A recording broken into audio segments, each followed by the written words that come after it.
সাব্বাস, বাপের বেটা বীরের সন্তান প্রধানমন্ত্রী তারেক রহমান আবারও দেখালেন দেশের স্বার্থে আপোষ নেই।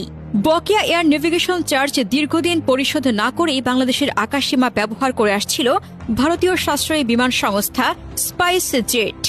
বহুদিন এই বকেয়া ঝুলে থাকলেও কার্যকর পদক্ষেপের নজির ছিল না, কিন্তু নতুন সরকারের শুরুতেই কঠোর সিদ্ধান্ত, বকেয়া পরিশোধ না করা পর্যন্ত বাংলাদেশের আকাশসীমা ব্যবহারে নিষেধাজ্ঞা। এটাই বার্তা, রাষ্ট্রের অধিকার আগে বাণিজ্য পরে। আর এটাই সেই রাজনৈতিক ধারা যার ভিত্তি গড়ে দিয়েছিলেন শহীদ জিয়াউর রহমান আর যাকে দৃঢ় করেছেন বেগম খালেদা জিয়া। এই ধারার মূল কথা, বাংলাদেশ কারো গোলামি করে না, দেশের স্বার্থই সবার আগে। 17 ফেব্রুয়ারি 2026 প্রধানমন্ত্রী তারেক রহমান সরকার গঠনের মাত্র দুদিনের মাথায় স্পাইস জেটকে বাংলাদেশের আকাশসীমা ব্যবহারে নিষিদ্ধ করে। কারণ হল বকেয়া এয়ার নেভিগেশন চার্জ, অর্থাৎ আকাশসীমা ব্যবহারের ফি পরিশোধ না করা।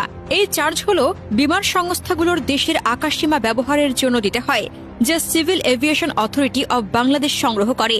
স্পাইস জেট এই ফি না দিয়ে বছরের পর বছর দেদারসে বাংলাদেশের আকাশসীমা ব্যবহার করে আসছিল, বিশেষ করে কলকাতা থেকে উত্তর পূর্ব ভারতের ফ্লাইটগুলোতে। ফলে তাদের ফ্লাইটগুলোকে এখন লম্বা রুট নিতে হচ্ছে, যা ফ্লাইং টাইম 30 মিনিট বাড়িয়েছে এবং ফুয়েল খরচ বাড়িয়েছে। স্পাইস জেট এতদিন কোটি কোটি টাকা কামিয়েছে বাংলাদেশের আকাশসীমা ব্যবহার করে, অথচ বাংলাদেশকে 1 টাকাও দেয়নি। এটি একটা অন্যায়ের শোষণ। ভারত ভুলে গিয়েছিল যে এখন আর হাসিনার সরকার নেই, এখন শহীদ জিয়ার ছেলে তারেক রহমানের সরকার, যা দেশের স্বার্থকে কোনো আপোষ করতে দেবে না। পূর্ববর্তী সরকারগুলো এই বকেয়া নিয়ে টু শব্দও করেনি, কোনো পদক্ষেপ নেয়নি। তারা ভারতের সঙ্গে ভালো সম্পর্কর নামে বাংলাদেশের স্বার্থকে উপেক্ষা করেছে। স্পাইস জেটের মতো সংস্থা বছরের পর বছর বিনা ফিতে আকাশসীমা ব্যবহার করে লাভ করেছে, আর বাংলাদেশ হারিয়েছে কোটি কোটি টাকা। এটি একটা জাতীয় লজ্জা ছিল, কিন্তু তারেক রহমানের সরকার আসতেই সব পাল্টে গেল। ক্ষমতায় আসার মাত্র দুদিনের মাথায় তিনি এই নিষেধাজ্ঞা জারি করেছেন, যা দেখিয়ে দিয়েছে যে তিনি দেশের স্বার্থকে সর্বোচ্চ রাখেন। স্পাইস জেট বলছে যে তারা আলোচনা চালিয়ে যাচ্ছে এবং অপারেশনস প্রভাবিত হয়নি, কিন্তু বাস্তবে তাদের ফ্লাইটসকে বাংলাদেশের উপর দিয়ে না নিয়ে অনেকে ঘুরিয়ে অন্য রুটে নিতে হচ্ছে, যা তাদের খরচ বাড়াবে এবং লস হবে। এটি ভারতকে বার্তা দিয়েছে যে বাংলাদেশ আর সহজ লক্ষ্য নয়। বাংলাদেশকে ব্যবহার করার দিন মনে হয় ফুরিয়ে আসছে, আর সেটার লাগাম টেনে ধরবেন প্রধানমন্ত্রী তারেক রহমান।